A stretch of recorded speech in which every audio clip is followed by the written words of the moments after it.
여러분 안녕하십니까? 양윤 CR 인성교육연구소의 양윤석이라고 합니다.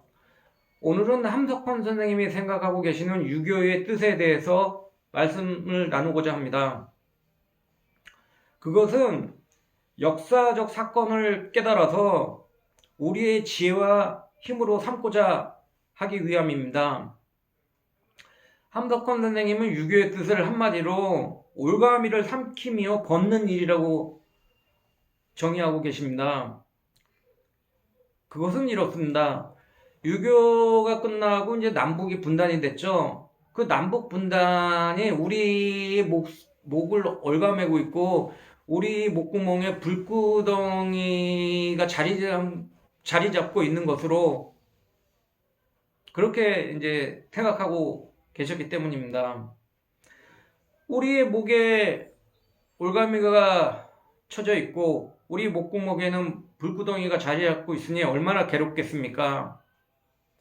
말을 할 수도 없고 숨을 제대로 쉴 수도 없고 밥을 먹을 수도 없으니 얼마나 괴롭겠습니까?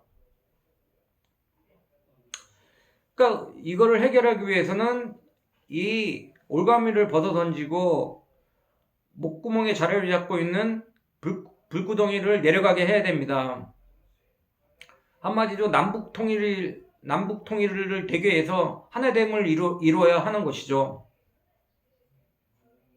근데 이 하나됨이라는 것은 그냥 이루어지는 것이 아닙니다. 즉, 우리의 목에 감겨져 있는 올가미와 우리 목구멍에 자리 잡고 있는 불구덩이는 그냥 내려가지 않는다는 것입니다. 그것은 우리가 죽은 힘을 다해 노력해야 된다는 겁니다.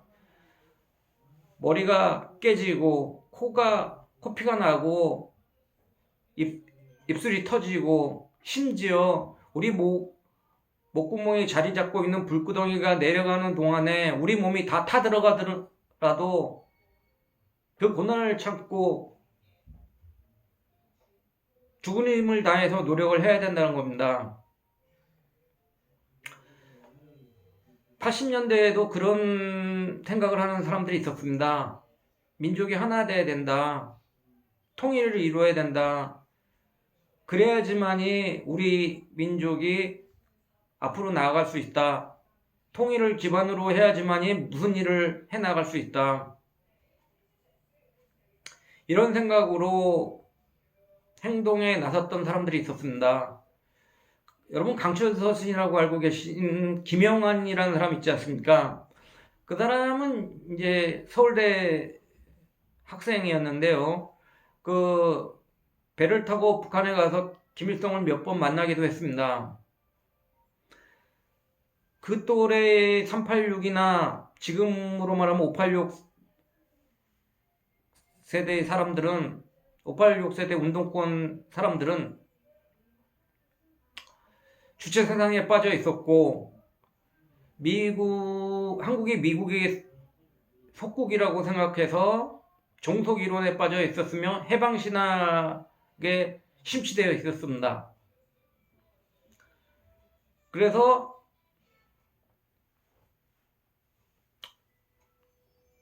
한국을 미국에서 해방시켜야 된다. 즉 미국이 물러나라. 양키 고움 그런 걸 외치기도 했죠.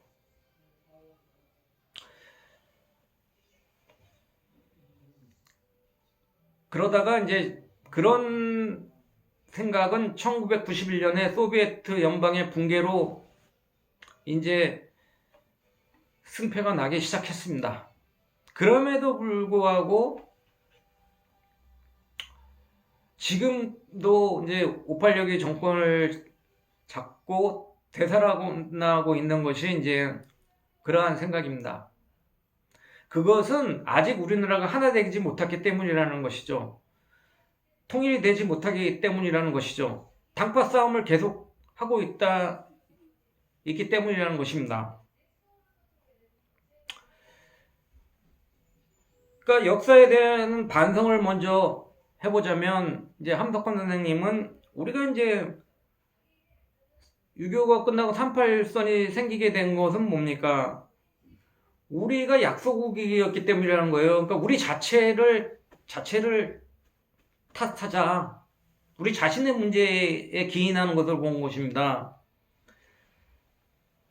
그 전에 신탁 통치를 받게 된 것도 일본의 제국지 침탈에 의해서 침탈이 있었기 때문이고, 거기서 이제 일제 30년 식민지가 됐지 않습니까? 식민지가 된 원인은 이제 우리가 근대식 민주 국가를 건설하지 못하기 때문이라고 이제 함덕헌 선생은 말씀하고 계십니다. 근대식 민주국가를 건설하지 못하는 것은 CR, 백성, 즉 시민이 자라지 못했기 때문이라고 본 것입니다. 그러니까는 아까 돌아가서 일제 식민지가 일어났던 것도 이제 근대적 민주국가를 이루지 못했기 때문이라는 거예요. 그러니까 그때는 그 전에 일제 식민지가 일어나기 전에 세계 열강들은, 세계 다른 나라들은 한참 민족 국가를 이제 건설하고 있었을 때 우리는 양반 타령을 하고 있었다는 거예요. 양반 타령. 그래서 그 시기를 놓쳤다는 거예요. 그 사람들에게 뒤졌다는 겁니다. 그래서 이제 일제 식민지 상태에 놓이게 됐고, 이제 일본이 진주만 공격을 하지 않습니까? 그래서 태평양 전쟁이 발발하게 됩니다. 그러면서 이제 미국이 일본의 히로시마 나가사키에 원자탄을 투하하면서 무조건 항복을 하게 되죠. 그러면서 한국은 어부지리로, 우리 자체의 힘이 아닌 어부지리로 해방을 맞게 됩니다. 준비 없는 해방을 맞게 되는 것이죠. 그 해방을 맞게 되고, 이제 해방을 맞게 되면서 이제 세계 열강들이 회의를 한 끝에 북쪽은 이제 소련이 통치를 하게 되고, 남쪽은 미국이 통치하게 되는 이른바 신탁 통치를 하게 되는 것이죠. 그러면서 이제 다시 또 하나가 되지 못하는 거예요. 그러니까 이것은 이제 함덕헌 선생님이 예나 지금이나 권력자들의 욕심 때문에 우리나라는 하나 되지 못한다. 마찬가지로 북한의 김일성이 이제 본인의 욕심이 있었기 때문에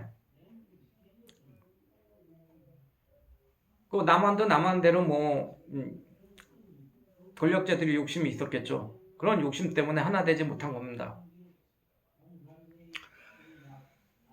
그러니까는 근데 이제 우리나라는 봉건제도를 경험하지 못했죠. 우리나라는 저번에도 말씀드렸지만 세계의 봉건제도는 주나라의 봉건제, 서양의 중세 봉건제, 일본의 에도 막부제가 있었다고 말씀드렸습니다. 근데 이제 서양의 중세 봉건제는 주나라의 봉건제와 다르게 쌍무계약 관계예요. 그러니까 영주와 농노 간에 서로 간의 책임이 있는 거예요. 그러니까는 전쟁에 강제로 영주가 농노를 참여시킬 수도 없었고, 그 후반에 가면은 이제 봉건제 밑에 장원제가 있었어요. 그러니까 봉건제는 주종제인데, 장원제라는 건 이제 마을을 형성해가지고, 소를 기르는 토지는 또 따로 만들어서 소를 기르고, 마을을 조성해서 백성이 사는 집은 이제 따로 마을을 만들고, 운동하는 곳은 또 운동하는 곳도 따로 만들고, 일하는 곳은 일하는 곳대로 따로 만들고, 그렇게 하는 거예요. 그러다 보면 어떻게 됩니까? 상공업이 자주 발전하게 되는 거예요. 그러다가 이제 보니까는 농업기술이 발전하게 됐죠. 그러니까 농업기술이 발전하니까 어떻게 돼요?